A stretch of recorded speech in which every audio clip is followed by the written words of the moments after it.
नमस्कार साथियों, मैं आपका अपना दोस्त मनीष बोचीवाल बोल रहा हूँ। देखिए दोस्तों, हमने जो आरपीएससी में आरओ और ईओ की जो भर्ती आ रखी है उसकी कक्षाओं का आगाज़ हमने आज से कर दिया है। और आज हम जिस बात पे चर्चा करने वाले हैं वो भारतीय राज्य व्यवस्था के बारे में हम चर्चा करेंगे। और भारतीय राज्य व्यवस्था में भी हम राष्ट्रपति से स्टार्ट कर रहे हैं और सबसे पहले हम राष्ट्रपति को पढ़ेंगे। उसके बाद में क्रम वाइज जो हमारा सिलेबस दे रखा है उसके बारे में चर्चा करेंगे। तो चलिए स्टार्ट करते हैं भारत का राष्ट्रपति। तो भारत का जो राष्ट्रपति है इससे संबंधित कुछ महत्वपूर्ण बातें हम जान लेते हैं। तो यहाँ लिखा हुआ है भाग। तो भारत का जो राष्ट्रपति है वो संविधान के भाग नंबर 5 में होगा। यानी कि भारत के राष्ट्रपति की सूचना हमें संविधान में कहाँ मिलती है, कौन से भाग में मिलती है? तो भाग नंबर 5 में मिलती है। अब बात करें संविधान के अंदर कितने भाग हैं। तो संविधान के अंदर टोटल 22 भाग हैं। मूल संविधान के अंदर 8 अनुसूचियां थी और वर्तमान समय के अंदर 12 अनुसूचियां संविधान के अंदर विद्यमान है। और अनुच्छेद की बात करें तो मूल संविधान के अंदर 395 अनुच्छेद थे। अब यहाँ हमारे सामने बात निकल करके आती है, मूल संविधान में 395 अनुच्छेद, वर्तमान समय के अंदर अनुसूचियाँ 12, मूल संविधान में कितनी अनुसूचियाँ थी? 8, और भारतीय संविधान जो है उसके भाग कितने हैं? 22। और राष्ट्रपति का उल्लेख कौन से भाग में मिलता है? भाग नंबर 5 में। अब जो 26 जनवरी 1950 को भारतीय संविधान जो है वो लागू किया गया। 26 नवंबर 1949 को भारतीय संविधान जो है वो बन करके तैयार हुआ। 2 वर्ष 11 माह 18 दिन में, यानी कि भारतीय संविधान को बनने में कितना समय लगा? 2 वर्ष 11 माह 18 दिन। और ये जो 26 नवंबर है इस दिन हम संविधान दिवस मनाते हैं। कौन सा दिवस मनाते हैं? संविधान दिवस मनाते हैं। यानी कि प्रत्येक जो 26 नवंबर आता है इस दिन हम संविधान दिवस के रूप में बनाते हैं। तो हमें राष्ट्रपति से संबंधित अगर पूछे कि राष्ट्रपति से संबंधित जो भाग है वो कौन सा है, तो राष्ट्रपति से संबंधित है भाग नंबर संविधान का 5। अब अनुच्छेद की बात करते हैं कि जो अनुच्छेद है वो कौन सा है। तो अनुच्छेद जो है वो अनुच्छेद नंबर 52 से, यानी कि 52 से लेकर के 62 तक, 62 तक जो है वो भारतीय संविधान के अंदर राष्ट्रपति का जो है वो उल्लेख मिलता है। यानी कि 52 से लेकर के 62 तक राष्ट्रपति के जो भी कार्य हैं उसका निर्वाचन किस प्रकार से होता है, उसकी सैलरी कितनी होती है, उसकी योग्यताएं क्या क्या होनी चाहिए, ये संविधान के अनुच्छेद नंबर 52 से लेकर के 62 तक लिखा गया है। चलिए नेक्स्ट चलते हैं। नेक्स्ट हमें कहता है अनुच्छेद नंबर 52। अनुच्छेद नंबर 52 हमसे क्या कहता है वो देखिए। अनुच्छेद 52 कहता है कि भारत का एक राष्ट्रपति होगा। क्या होगा? भारत का एक राष्ट्रपति होगा। भारत का एक राष्ट्रपति होगा अनुच्छेद नंबर 52 के अनुसार। उसके बाद में अनुच्छेद नंबर 53 करता है कि संघ की कार्यपालिका की शक्तियां, किसकी? संघ की कार्यपालिका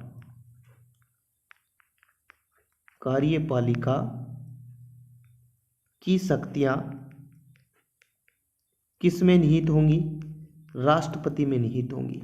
शक्तियां राष्ट्रपति में निहित होंगी। यानी कि 2 अनुच्छेद लिखे हमने, निहित होंगी, जिसमें पहला लिखा है 52 नंबर, जिसमें लिखा है कि भारत का एक राष्ट्रपति होगा। और अनुच्छेद नंबर 53 कहता है कि संघ के कार्यपालिका की शक्तियां जो है वो किस में निहित होंगी? राष्ट्रपति के अंदर निहित होंगी। अनुच्छेद नंबर 54 हमसे क्या कहता है? अनुच्छेद नंबर 54। तो अनुच्छेद नंबर 54 कहता है कि राष्ट्रपति का जो है वो निर्वाचन किस प्रकार से होगा, यानी कि निर्वाचन के बारे में जानकारी हमें कौन देता है? अनुच्छेद नंबर 54। और भारत का जो राष्ट्रपति है इसका निर्वाचन जो है वो निर्वाचन मंडल के द्वारा होगा। किसके द्वारा होगा? निर्वाचन मंडल के द्वारा होगा। अब निर्वाचन मंडल के अंदर कौन कौन शामिल होंगे? तो निर्वाचन मंडल के अंदर संसद के दोनों सदन, संसद के दोनों सदन, संसद के दोनों सदन, और संसद के दोनों सदन जो है वो कौन कौन से हैं? एक तो है लोकसभा, लोकसभा, और दूसरी है राज्यसभा प्लस राज्यसभा। यानी कि ये जो है वो राष्ट्रपति के निर्वाचन में हिस्सा लेंगे। एक तो संसद, संसद के दोनों सदस्य, लोकसभा और राज्यसभा। इसके अलावा कौन हिस्सा लेंगे? भारत संघ। इसके अलावा भारत संघ, और भारत संघ के अंदर कौन कौन शामिल होंगे? एक तो होगा दिल्ली, दिल्ली, और दूसरा होगा पुडुचेरी। यानी कि पुडुचेरी और दिल्ली भारत संघ के जो है वो सदस्य हैं, और ये जो राष्ट्रपति के निर्वाचन में भाग लेंगे। इसके अलावा कौन कौन जो है वो भाग ले सकते हैं राष्ट्रपति के चुनाव में? जितने भी राज्य हैं, राज्य के अंदर जो विधानसभाएं हैं, यानी कि राज्य और विधानसभा, जो भी राज्य हैं और उनकी जो विधानसभा है, और विधानसभा के जो निर्वाचित सदस्य हैं, कौन? निर्वाचित सदस्य, निर्वाचित सदस्य जो है वो इसके अंदर भाग लेंगे। सदस्य, निर्वाचित सदस्य इसके अंदर भाग लेंगे। अनुच्छेद 54 हमसे कहता है, यानी कि अनुच्छेद 54 में जो है वो क्या बात लिखी गई है? राष्ट्रपति का निर्वाचन। और राष्ट्रपति के निर्वाचन के अंदर कौन कौन शामिल होंगे? एक तो संसद, संसद के दोनों सदन, दोनों सदन में कौन है? लोकसभा और प्लस में राज्यसभा। और दूसरी बात है भारत संघ, और भारत संघ के अंदर कौन शामिल है? दिल्ली और पुडुचेरी। उसके बाद में राज्यों के विधानसभाओं के सदस्य, विधानसभा के सदस्य जो हैं वो इसके अंदर भाग लेंगे।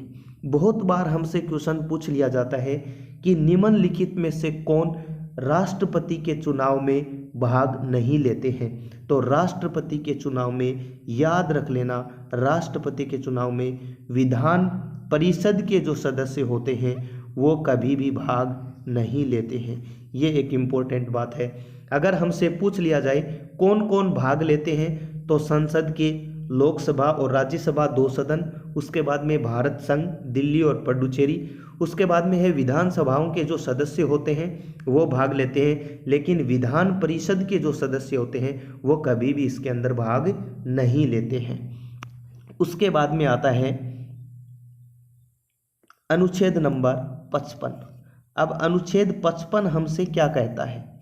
ये कहता है कि राष्ट्रपति के निर्वाचन की पद्धति, इससे पहले वाला निर्वाचन के बारे में बता रहा था, यानी कि निर्वाचन की पद्धति कैसी होगी, इस किस आधार पे जो है वो राष्ट्रपति का निर्वाचन किया जाएगा। तो राष्ट्रपति के निर्वाचन की जो पद्धति होगी वो होगी आनुपातिक प्रतिनिधित्व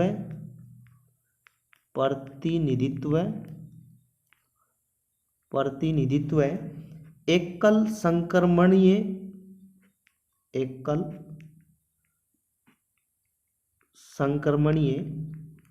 मत प्रणाली। कौन सी प्रणाली होगी? मत प्रणाली। देखिए दोस्तों, अगर आप साथ साथ में नोट्स बनाएंगे तो आपको बहुत ज़्यादा फायदा होने वाला है। यानी कि अनुच्छेद 55 क्या बताता है? हमें उसके निर्वाचन की प्रणाली को बताता है। निर्वाचन की जो प्रणाली है वो कैसी रहेगी, यानी कि निर्वाचन की जो पद्धति है वो कैसी रहेगी। तो निर्वाचन की पद्धति जो है वो आनुपातिक प्रतिनिधित्व एकल संक्रमणीय मत प्रणाली है। यह हमें अनुच्छेद नंबर 55 जो है वो जानकारी देता है। उसके बाद में बात करते हैं अनुच्छेद नंबर 56 की बात करते हैं, यानी कि 56 नंबर अनुच्छेद हमें क्या जानकारी देता है। 56 नंबर अनुच्छेद बोलता है कि राष्ट्रपति का कार्यकाल, राष्ट्रपति का कार्यकाल। तो राष्ट्रपति का जो कार्यकाल है वो कितने वर्ष का होता है, तो राष्ट्रपति का कार्यकाल जो है वो 5 साल का होता है, यानी कि 5 ईयर का जो है वो होता है। तो 55 हमें जानकारी देता है उसके निर्वाचन के पद्धति के बारे में, और 56 जानकारी देता है उसके कार्यकाल के बारे में। और जो 57 नंबर अनुच्छेद है वो हमें किस बारे में जानकारी जो है वो देता है, चलिए देख लेते हैं 57 नंबर जो है वो किस आधार पे हमें जानकारी देता है। तो 57 नंबर जो कहता है कि राष्ट्रपति पुनर्विचारित होने पर, पुनः निर्वाचित होने पर पात्र होगा, यानी कि जो राष्ट्रपति है वो पुनः निर्वाचित हो सकता है, पुनर्निर्वाचित हो सकता है, यानी कि एक बार अगर कोई सदस्य राष्ट्रपति बन जाता है तो वो पुनः भी बनाया जा सकता है, यानी कि दोबारा से बनाने के लिए वो पात्र है राष्ट्रपति। अनुच्छेद नंबर 57 हमें ये बताता है। चलिए नेक्स्ट पे बात करते हैं अनुच्छेद नंबर 58। अनुच्छेद नंबर 58 यानी कि 58 जो है वो हमें क्या बताता है, जो राष्ट्रपति से संबंधित ही है। तो ये हमें बताता है कि उसकी योग्यता क्या होनी चाहिए, यानी कि राष्ट्रपति की योग्यताएं जो है वो क्या होनी चाहिए। तो राष्ट्रपति की योग्यताएं क्या हो सकती हैं, तो एक तो वो उसकी आयु जो है वो कितने वर्ष होनी चाहिए, 35 वर्ष होनी चाहिए। आयु कितने वर्ष होनी चाहिए, 35 वर्ष होनी चाहिए। और लोकसभा के अंदर, ये इंपॉर्टेंट बात है, लोकसभा के अंदर यानी कि कौन सी सभा, लोकसभा में चुने जाने की योग्यता रखता हो, चुने जाने की योग्यता रखता हो, जाने की योग्यता रखता हो। यानी कि राष्ट्रपति की जो योग्यता है, एक तो है वो 35 वर्ष का होना चाहिए, दूसरा लोकसभा में चुने जाने की योग्यता वो अपने पास रखता हो, तो वो राष्ट्रपति की योग्यता में शामिल है। उसके बाद में आता है अनुच्छेद नंबर 59 यानी कि अनुच्छेद नंबर 59। अब 59 जो अनुच्छेद है वो हमें क्या बताता है, तो 59 नंबर जो अनुच्छेद है वो बताता है राष्ट्रपति जो है उसके पद की शर्तें, यानी कि उसके पद पर जो है उसकी शर्तें क्या है। तो उसकी शर्तें जो है वो क्या क्या हो सकती हैं। एक है कि वो लाभ के पद पर काम नहीं करता हो, किसके पद पर, लाभ के पद पर, लाभ के पद पर काम नहीं करना होना चाहिए। और उसके बाद में संसद का, पहला संसद का, और दूसरा जो है वो राज्य विधान मंडल, किसका, राज्य विधान मंडल का जो है वो सदस्य नहीं होना चाहिए। ये उसके लिए आवश्यक शर्तें हैं। पहली शर्त है लाभ के पद पे नहीं होना चाहिए, और दूसरी शर्त है संसद या राज्य विधान मंडल में किसी भी लाभ के पद पर जो है वो नहीं होना चाहिए।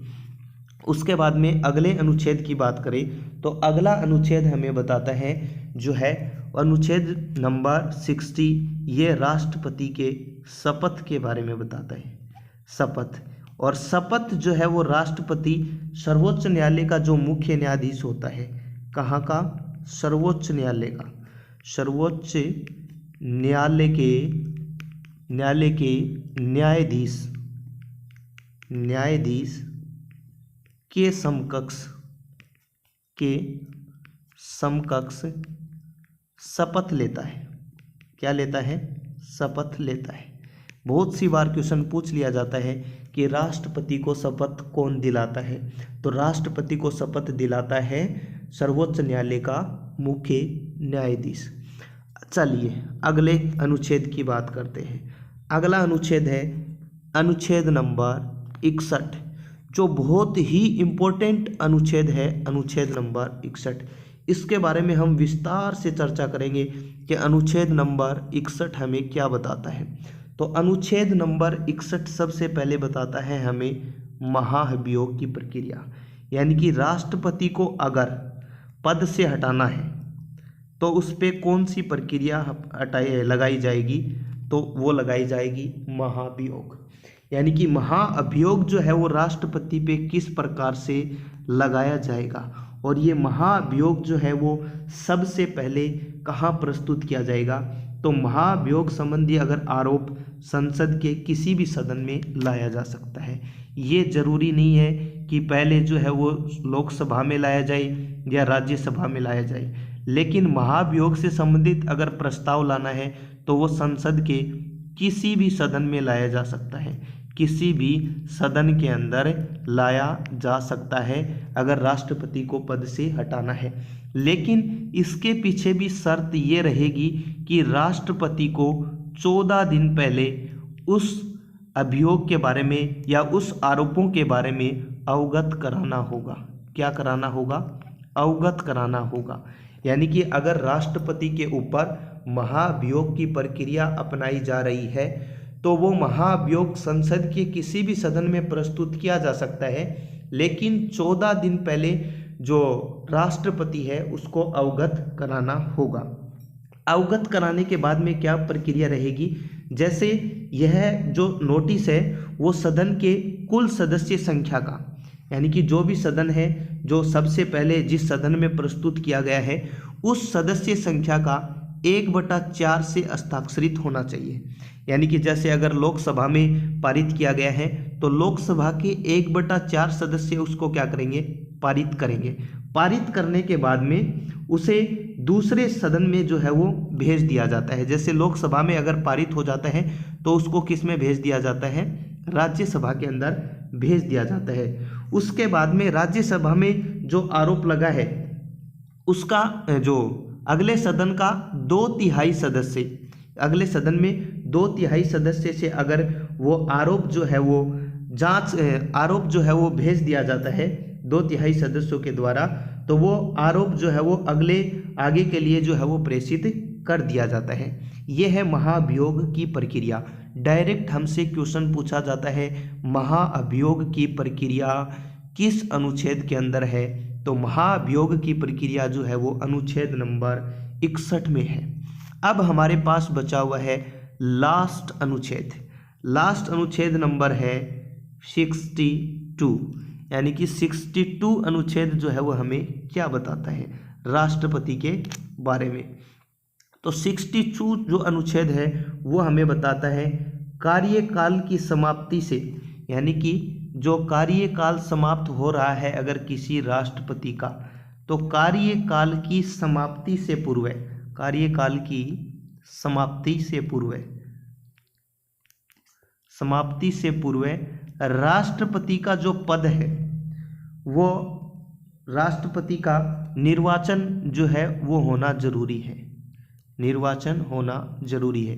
यदि किसी राष्ट्रपति का जो कार्यकाल है वो पूरा होने वाला है तो उसके कार्यकाल की समाप्ति से पहले नए राष्ट्रपति का निर्वाचित होना जो है वो बहुत जरूरी है।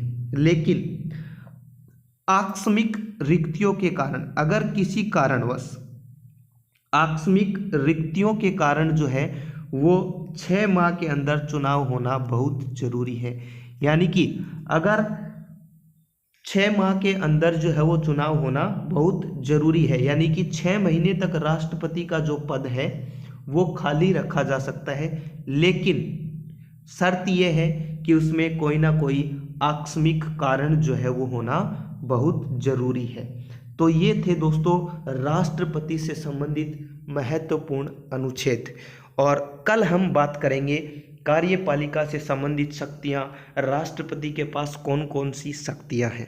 अगर आपने पूरा वीडियो देखा है और चैनल पे पहली बार आए हैं तो आपका एक सब्सक्राइब और एक लाइक तो बनता ही है। और ऐसी प्रकार के वीडियो हम बहुत जल्द जो है वो परीक्षा से पहले इस प्रकार से अपना सिलेबस कंप्लीट कर लेंगे फ्री ऑफ कॉस्ट। साथ साथ में आप नोट्स भी जो है वो अपने बनाते रहिए, शॉर्ट नोट्स के रूप में जो है वो आपको मैं उपलब्ध करवा रहा हूं।